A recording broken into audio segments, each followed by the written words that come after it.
यहाँ पे देखो एंट्री गेट पे आते ही आपको ये जो है ये चीज़ें बनाई गई है। I love Sarnath mini zoo. यहाँ पे डिटेल में सारा कुछ लगा हुआ है। ये सब जो भी ज़ू में जो बहुत ही खूबसूरत जो बर्ड है वो दिखाते हैं हम आपको आगे चल के। इमू बहुत सारे लोग यहाँ पे आ रहे हैं, उनको लग रहा है कि ज़िंदा है कि मर गया है लेकिन देखिए ज़ू के बगल का ये एरिया है। यहाँ पे ये तालाब है जहाँ पे आपको पैडलिंग वगैरह या फिर नाव वगैरह चलाना है तो वो भी चला सकते हो। अंदर आ रहे हो तो आपके लिए खाने पीने की जो आइटम्स है वो जरूर मिल जाएंगे। तो नमस्कार दोस्तों, भोकाल के नए वीडियो में आपका स्वागत है। तो अभी हम लोग जो है सारनाथ में आ चुके हैं और यहाँ पे हम लोग सारनाथ ज़ू को एक्सप्लोर करने वाले हैं। यहाँ के ज़ू में पूरा एकदम डिटेल देंगे, क्या इसके चार्जेस वगैरह हैं, सारा कुछ डिटेल देंगे। इन्फॉर्मेटिव होने वाली काफ़ी वीडियो। तो वीडियो को अगर लाइक से सब्सक्राइब नहीं किया तो लाइक से सब्सक्राइब कर दो। मिलते हैं आपसे वीडियो के लास्ट में। अभी हम लोग मेन एंट्री गेट पे आ गए, Sarnath mini park, Sarnath zoo deer park. और यहाँ पे देखो, यहाँ पे अंदर ले चलते हैं, आपको सारा चार्जेस वगैरह बताते हैं क्या चार्जेस है और अंदर क्या क्या चीज़ें देखने को मिली है। ये है टिकट काउंटर, यहाँ पे टिकट वगैरह लिखा हुआ है क्या चार्जेस है टिकट घर का। भारतीय व्यक्ति का 20 रुपये है, बच्चों का 10 रुपये है, विदेशी एशियन का 50 रुपये है, अन्य व्यक्तियों का 100 रुपये, फ़ोटोग्राफी 20 रुपये उसका भी अलग से ले लें, अलग से अगर आप फोटोग्राफी करने के लिए जा रहे हो। और जो फॉरेनर्स हैं उनके लिए जो है वो यहाँ पे शायद 100 रुपीज़ है। ऑनलाइन टिकट की व्यवस्था नहीं है, तो अगर आप ऑनलाइन सोच के आ रहे हो कि ऑनलाइन टिकट आपको मिल जाएगा तो फिर आपको नहीं मिल पाएगा। ऑफलाइन यहीं से टिकट काउंटर से आपको जो है टिकट वगैरह मिलेगा। भी डिटेल लिखा हुआ है कि जो लोग भी यहाँ पे आ रहे हैं टूरिस्ट लोग या फिर देखने के लिए, उनके लिए लिखा हुआ है डियर पार्क के अंदर पॉलीथीन बैग ये सब अलाउड नहीं है। डियर पार्क के अंदर पान गुटना अलाउड नहीं है। डियर पार्क के अंदर जो लोग भी आ रहे हैं उन्हें पशु पक्षियों किसी भी प्रकार की खाद्य सामग्री खिलाना प्रतिबंधित है।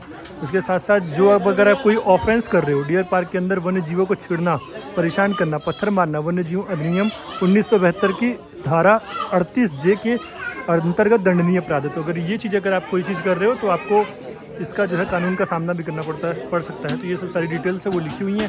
फिलहाल ये है एंट्री गेट, यहाँ पे आपको टिकट वगैरह चेक कराना पड़ेगा। तो यहाँ से लोग चेक करा करके फाड़ करके आपको दे देते हैं। और ये एंट्री, और यहाँ से हम लोग लेके चलते हैं अंदर। आपको यहाँ पे देखो एंट्री गेट पे आते ही आपको ये जो है ये चीज़ें बनाई गई है। I love Sarnath mini zoo.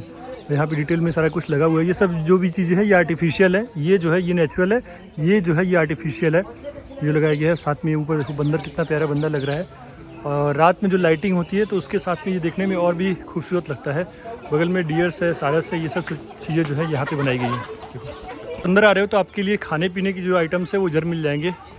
One विभाग मृगदेव रेस्टोरेंट, तो अंदर ही रेस्टोरेंट भी जहाँ पे आपको खाने पीने के लिए जो भी आइटम्स है वो मिल जाएंगे। तो ये है मिनी ज़ू का मेन एंट्री गेट। यहाँ से हम आपको ले चलते हैं, नीचे से दिखाते हैं।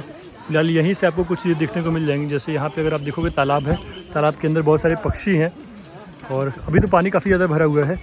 तो ले चलते हैं आपको दिखाते हैं अलग अलग टाइप के, अलग अलग प्रजातियों के यहाँ पे पक्षी वगैरह जो जीव हैं वो है। देख रहे हो आप अलग अलग तरीके के यहाँ पे बर्ड्स हैं। और यहाँ पे देखो ये डिटेल लिखा हुआ है कौन कौन सा है। लोहा सारस, जांघिल, वाइट शार्क, इसका साइंटिफिक नेम भी लिखा हुआ है। इधर देखोगे तो इधर हवा सील और लगलग, आपने बाहर बोर्ड पे भी ये चीज़ देखा होगा। और पूरे जो एरिया को, ये जो आप पूरा एरिया देख रहे हो, इसको ऊपर नीचे दाएं बाएं हर तरफ से जो है ये पूरा जाली लगा करके बंद किया गया है ताकि ये जो पंछी हैं वो इसी में रहें। बड़ा वाला एरिया पीछे देख लिया होगा, लेकिन अब ये देखो ये छोटे छोटे एरिया, यहाँ पे छोटे पक्षी है। यहाँ पे है बजरी, साइंटिफिक नेम में क्या लिखा हुआ है, मेलो। तो यहाँ पे देखो बजरी है, साइंटिफिक नेम ऊपर लिखा हुआ है, काफ़ी हार्ड लग रहा है तो हम लोग उसको नहीं पढ़ेंगे। Sarnath deer park mini zoo. बगल में ये देखो ये है लाल मुनिया। लाल मुनिया का जो भी डिटेल वगैरह है ये लिखा हुआ है। फिंच पश्चिमी अफ्रीका, दक्षिण एशिया व भारत का स्थायी निवासी है। 4-5 अंडे देने वाली होती है। जीवन चक्र 7 से 8 वर्ष होता है। यहाँ पे अगर आप देखोगे तो वो थोड़ा गौरैया टाइप में छोटी सी जो ये पक्षियाँ हैं वो सब है। देखो ये खास पक्षी है लव बर्ड है, इसे लव बर्ड करते हैं। अगर आपको दिख रहा होगा, मैं जूम करके दिखाऊंगा तो ये है लव बर्ड। और ऐसे करते करते बहुत सारे अलग अलग ज़ेब्रा फिंच है, अलग अलग प्रजातियों की पक्षियाँ जो है वो इसमें हैं बंद है। ये देखो ज़ेब्रा फिंच है और इसका डिटेल वगैरह भी लिखा हुआ है कि ये कहाँ पे होते हैं और इनका क्या खासियत होता है। लाइफ स्पैन लिखा हुआ है इनका 5 से 2 साल तक। Zebra Finch most common Finch of central Australia, तो ऑस्ट्रेलिया में पाए जाने वाले ये पक्षी अगर आपको दिखता होगा, यहाँ से मैं अगर आपको दिखाऊँगा तो आपको दिखेगा और अच्छे से। और इसी रास्ते में ऐसे बहुत सारे अलग अलग और पंछी हैं। यहाँ पे अगर आप देखोगे तो पूरा एकदम बना हुआ है।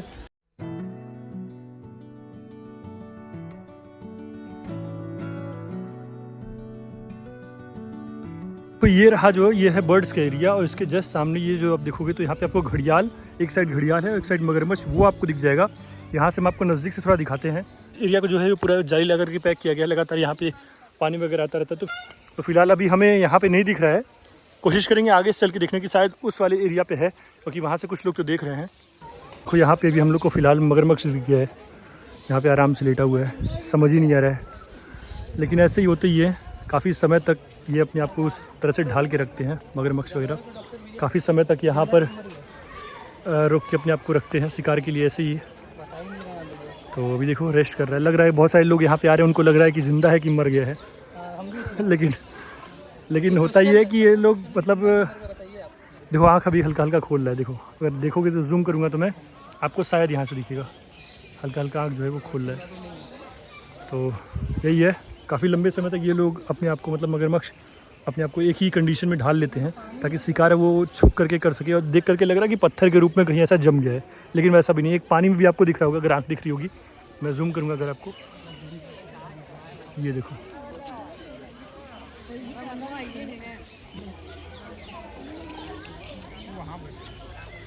तो एक हम लोग खास जगह पे आ गए हैं, ये देखो बगल में यहाँ पे मिनी जू के यहाँ पे देखो porcupine, Sarnath deer park mini जू, भारतीय शाही एक रात्रिशक जीव है। इसका सारा डिटेल वगैरह यहाँ पे लिखा हुआ है और मैं आपको इधर से दिखाता हूँ।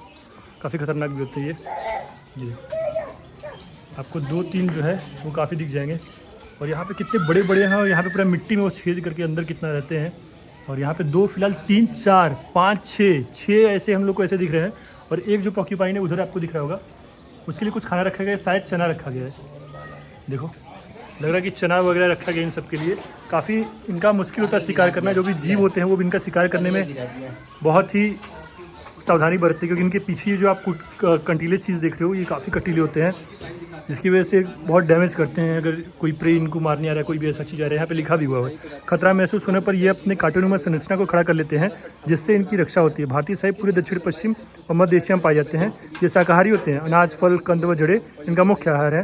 होने के बाद हम लोग आपको ले चलते हैं इसके आगे इस एरिया में। इस एरिया में क्या क्या चीज़ें वो आपको दिखा देते हैं। नेचर ट्रेल, झील, नौकायन पैडल बोट, नगर वाटिका, शिव वाटिका और बौद्ध वाटिका। तो ये सब सारी चीज़ें जो है वो इधर हैं। तो फिलहाल कुछ समय में जो नौकायन पैडल बोट होता है वो चालू होता है, कुछ समय में नहीं चालू होता। अभी आगे देखते हैं चालू है कि नहीं चालू है, और आपको आगे ले चलते हैं और आगे से दिखाते हैं। देखिए जू के बगल का ये एरिया है, यहाँ पे ये तालाब है जहाँ पे आपको पैडलिंग वगैरह या फिर नाव वगैरह चलाना है तो वो भी चला सकते हो। फिलहाल अभी के लिए बंद है, लेकिन ये ओपन होता है। वहाँ पे अगर आप देखोगे तो एक छोटी सी बोट आपको दिखेगी, तो वहाँ पे ये सर्विसेज मिलती है। फिलहाल के लग रहा है ये बंद है। ये देखो यहाँ ताला लगा हुआ है अभी फिलहाल। ये एरिया भी है जहाँ पे आप थोड़ा सा ट्रैवल वगैरह कर सकते हो, हरियाली वगैरह है। ज़्यादा कुछ इधर नहीं है, बैक एरिया है। हालांकि आपको ये नदी दिख जाएगी, बगल में ये नदी है और ये भी नदी है, काफ़ी बड़ा है। नदी नहीं बोल सकते हो, तालाब टाइप में एक है। तो यहाँ पे बोटिंग वगैरह भी कुछ समय पे होती है। अभी फ़िलहाल यहाँ पे बोटिंग वगैरह नहीं हो रही है, लेकिन हाँ थोड़ा सा ये शांत जगह है, आप आकर के रिलैक्स वगैरह कर सकते हो। नेचर ट्रेल का ऐसा समथिंग कुछ है यहाँ पे, क्या ये अभी हमको नहीं पता। आगे चल के थोड़ा सा देखते हैं क्या है नेचर ट्रेल। हो सकता है ऐसा टहलने वगैरह के लिए लोगों के लिए बना हो, तो काफ़ी लोग आकर के यहाँ पे बैठते भी हैं, टहलने भी आते हैं। तो हो सकता है वैसा ही कुछ हो नेचर ट्रेल का। तो दिखाते हैं ऑस्ट्रेलियन बर्ड्स। देखो रेगिस्तान के जहाज बोले जाते हैं, शुतुरमुर्ग हैं। बहुत ही तेज़ इनकी रफ्तार होती है, और पैर देखो कितने भारी हैं और कितने ताकतवर इनके पैर हैं, इसलिए इतनी तेज़ ये दौड़ते हैं। रेगिस्तान का ऊँट एक तरह से बोल सकते हैं लोग। तो ऊँट ही तरह के हैं, ऊँट जैसे उनका गर्दन देखोगे तो ऊँट की तरह का है। 3 फिलहाल हमको दिख रहे हैं, एक उधर है, एक इधर है, एक इधर है। 3 जो है यहाँ पे हमको शुतुरमुर्ग जो है यहाँ पे ये देख रहे हैं। उड़ नहीं पाएंगे, ये उड़ नहीं पाते हैं, इनके पंख है लेकिन ये उड़ नहीं पाते हैं, काफ़ी भारी होते हैं वजन में। बत्तख वगैरह भी ये सब है। पानी लग रहा है काफ़ी पुराना है, पानी काफ़ी लग रहा है, काफ़ी दिनों से चेंज नहीं हुआ है, तो एक ये प्रॉब्लम है। जू में जो बहुत ही खूबसूरत जो बर्ड है वो दिखाते हैं हम आपको आगे चल के। इमू, इसका सारा डिटेल वगैरह लिखा हुआ है। कुछ शुतुरमुर्ग की तरह देखने में लगता है। 50 से 55 किलो तक का वेट होता है, और सब सारा डिटेल यहाँ पे लिखा हुआ है। दौड़ने में एक स्पीड लिखी हुई है, 50 किलोमीटर प्रति घंटा की रफ्तार से ये दौड़ सकता है। मतलब एक बाइक जो आप नॉर्मली चलाते हो 40 से 50 किलोमीटर प्रति घंटा, उस रफ्तार से दौड़ सकता है। और देखने में काफ़ी खूबसूरत लग रहा है ये जानवर। अभी आपको आगे से दिखाते हैं। ये देखो लग रहा है बाहर का, ये देख रहा है। यहाँ पे देखो हम लोग को घड़ियाल भी दिख गया है। इसकी चोंच लंबी होती है, तो मगरमच्छ से देख करके आराम से अंदाजा लगा सकता है कि घड़ियाल कौन सा है, मगरमच्छ कौन सा है। काफ़ी टाइम पे ये गायब था, लेकिन अभी जो है ये देखो अभी आराम कर रही है। काफ़ी साफ़ सुथरा है। अभी मगरमच्छ हमने देखा तो काफ़ी गंदा था। दोनों जो मगरमच्छ है वो बाहर आ गया। अभी ये वाला बाहर था, वो वाला भी बाहर आ गया है। बहुत सारे लोगों को लग रहा था कि ये मर गया है या फिर ऐसे वो हो गया, लेकिन ये सब सारे जिंदा हैं। ऐसे ही रहते ही ये लोग बहुत सारे समय तक जो है वो स्लिप मोड में टाइप में चले जाएंगे। तो देखो सामने अगर आपको दिख रहा होगा, एक उधर है एक इधर है, एक वहाँ पे है और एक जो है वो आपको यहाँ दिख जाएगा स्टार्टिंग पे। इसके अलावा भी कुछ और है लेकिन वो अभी फ़िलहाल हमको यहाँ पे नहीं दिख रहा है। बगल में हमने आपको घड़ियाल दिखाया, उसका सारा डिटेल लिखा हुआ है कि क्या इसका खासियत है। मगरमच्छ एवं घड़ियाल मांसाहारी जानवर है। मगरमच्छ एवं घड़ियाल मछली खाना पसंद करते हैं। उसके अलावा जो भी इनकी डिटेल्स है, 8 से 10 सप्ताह तक बाद बच्चे निकलते हैं। इसका थूथन काफ़ी चौड़ा होता है। अगर से खाल के कारण इसका भी बहुत शिकार हुआ तथा प्रजाति भी लुप्त होने के कगार पर पहुंच गई।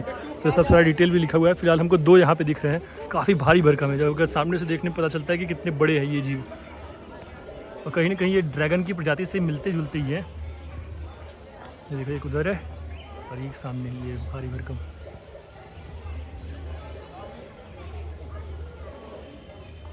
कुछ समझ में आ रहा होगा कितने भारी भरकम है, मतलब बहुत सारे बड़े बड़े शिकार को ये निगल सकते हैं। दोनों ही भारी भरकम है, ये वाला भी और वो वाला भी, दोनों ही जो है वो भारी भरकम है। अभी फ़िलहाल यहाँ पे ये सो रहे हैं। इस पानी में बहुत सारी मछलियाँ भी हैं, खाने के लिए इनको डाला गया है शायद। हमने तो देखा है कुछ कछुओं को, कुछ मछलियों को यहाँ पे देखा है।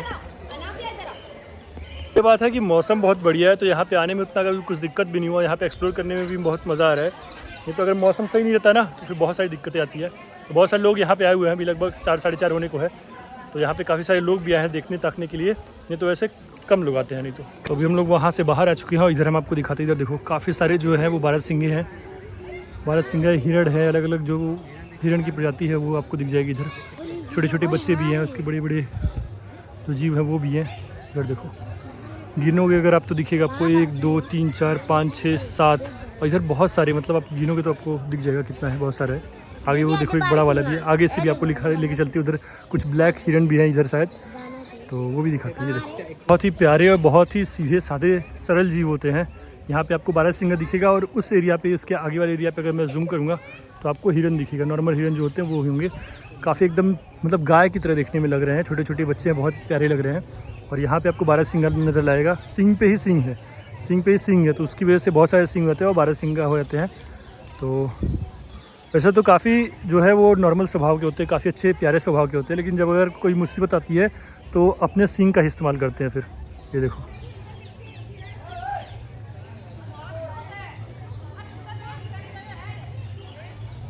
जो आपको दिख रहे हैं वो हैं सारनाथ के चीतल।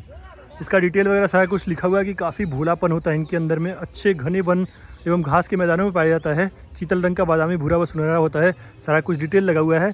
बारहसिंगा की तरह लग रहे हैं, शायद बारहसिंगा ही हो, कंफर्म नहीं है, लेकिन इनका नाम चीतल है। यहाँ पे देखोगे तो स्टॉप डियर एक्सिस जो भी डिटेल वगैरह यहाँ लिखा हुआ है, और उसके आगे वाले एरिया में वो हिरन है। तो यहाँ पे देखो फिलहाल आपको दिख जाएगा, यहाँ पे काला हिरन लिखा भी हुआ है, कृष्ण मृग काला हिरन ब्लैक बक, जो आपने फेमस केस दिखा होगा सारनाथ डियर पार्क में। एक ही अभी फ़िलहाल हमको दिख रहा है। अगर मैं जूम करूँगा तो आपको एक जो है वो काला हिरन दिखेगा। बहुत ज़्यादा इनकी संख्या बची नहीं है, लुप्त होने के कगार पे हैं, लेकिन एक आपको दिख जाएगा। उसके अलावा ये सभी एरिया में आपको बारहसिंगा दिखेगा। इधर आपको हिरन दिख जाएगा, बहुत ही प्यारे गाय की तरह सीधे स्वभाव के ये सब जीव होते हैं। ये देखो आगे तक जो है बड़ा एरिया ये बनाया गया है पूरा, और यहाँ पे ये पूरा एरिया एंड हो जाता है। थोड़े से कुछ पक्षी और है या कुछ जीव और है, उसके बाद यहाँ से आप एग्जिट कर लोगे, यहाँ से फिर एग्जिट हो जाएगा। ये एरिया लोगों के बैठने के लिए वो काफ़ी सही है। ये देखोगे काफ़ी हरा भरा है, तो मौसम अच्छा होता है तो यहाँ पे आकर के अच्छा क्वालिटी टाइम स्पेंड करने के लिए काफ़ी सही है। बेंचेस वगैरह भी ऐसे बनाए गए जहाँ पे आकर के लोग बैठ सकते हैं, और बहुत अलग अलग तरीके के पेड़ पौधे भी लगाए गए हैं। इतने समय में एक ये बोर्ड लगा, बोर्ड दिखा, बोर्ड पे एक खास जो है वो मैसेज लिखा गया है, एक 50 वर्षीय वृक्ष की कीमत क्या हो सकती है। तो यहाँ पे लिखा हुआ है कि वैज्ञानिकों के अनुसार लगभग एक पेड़ की कीमत 15,70,000 है। तो उसके हिसाब से एक 50 वर्षीय वृक्ष की लकड़ी के हिसाब से कीमत 1 से 2 लाख रुपए तक हो सकती है, लेकिन एक हरे वृक्ष की कीमत 15,70,000 है। तो इससे आप अंदाजा लगा सकते हो कि एक जंगल की कीमत कितनी होगी। और जंगलों को काटा जा रहा है, पेड़ों को काटा जा रहा है, तो जिसकी वजह से जो है ऑटोमेटिक जो इन्वायरमेंट का टेम्परेचर अधिक बढ़ रहा है, ग्लोबल वार्मिंग की दिक्कतें आ रही है।